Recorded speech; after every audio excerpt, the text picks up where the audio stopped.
people's life during China's Cultural Revolution, which was one of the most significant events in China's history.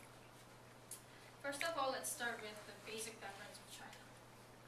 This is a map of China, and China is a very unique country with many interesting facts. It's in Eastern Asia, and with estimated population of 1.3 billion, which is the largest in the world according to the CIA World Factbook.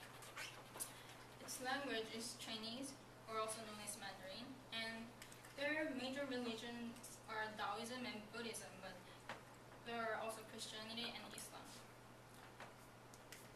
The capital is Beijing, which is famous for the Forbidden City and the Great Wall, and the president is Hu Jintao and premier is Wen Jiabao, who are the most important political figures right now. Their government is in its communist state, but this cannot be definitely said because their economy has some capitalistic features to it too. In fact, it has 10 times growth rate in the world. So since we got a brief idea about current China, let's move on to exploring the life during the Cultural Revolution. First, Cultural Revolution began in 1966 and lasted for 10 years, and it was launched for various reasons. It was led by Mao Zedong, who was the first chairman of the Communist Party of China and People's Republic of China. According to GCSE history, the revolution was launched for many reasons, but mainly Mao wanted to strengthen his power. The other reasons are, first, to replace his assigned successors with people who are loyal to him and his ideas. Second, to reinforce the role of Chinese Communist Party. Third, provide a revolutionary experience to China's youth. And lastly, to change policies to make education, healthcare, and cultural systems less elitist. In addition, Mao disliked the socialistic changes made in the Soviet Union, and he didn't want China to be affected from them. Now let's move on to what he did to make people believe in him. So Mao wanted to get rid of the four olds: old ideas, old culture, old customs, and old habits. In order to make people believe in him, he had to communicate his beliefs thoroughly.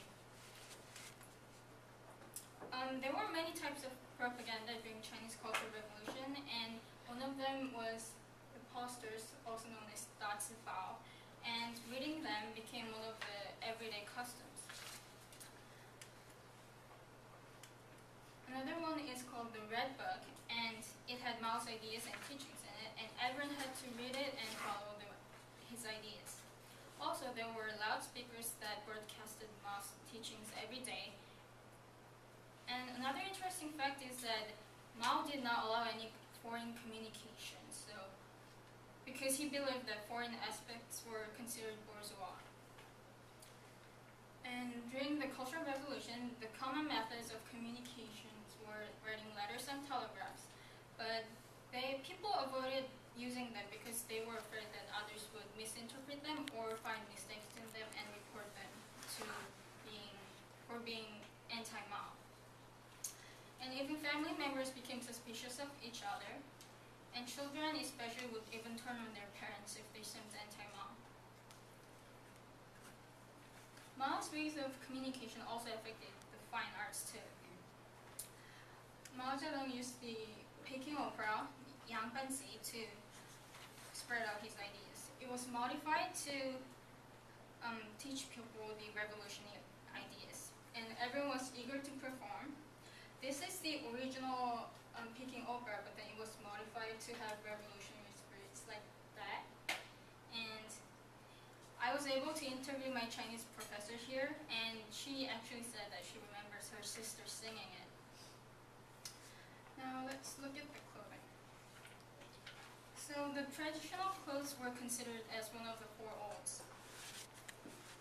People began to wear khaki military outfits like those, and which eventually became like a uniform. It was really common. And women were not allowed to wear short skirts because they were considered foreign and bourgeois too. So let's take a look at the education during the Cultural Revolution. Mao Zedong believed that peasants were the key force in making society more equal. he believed in egalitarianism, which emphasized equality. So he told people to learn from the peasants, and in fact, intellectuals, even college professors, they all went to the countryside to work with peasants and learn from them. My Chinese professor Wang, she said her college professors actually had really rough and damaged hands from working in the fields. According to Burke Museum at University of Washington, schools and universities had to be shut down for the first few years during the revolution because Mao believed that it was more important for youth to learn the revolutionary ideas so they would carry on the revolution. In fact, many joined the Red Guards, which was an organized group of youth who believed in Mao. After those first few years, schools opened again, but then they heavily reflected Mao's teachings. So the revolution had many effects on people's lives, and unfortunately, it was not a plausible event and had negative results, which held back China's economy for 10 years. But for China's culture, it was not just a bad event. It was a strong influence in shaping a new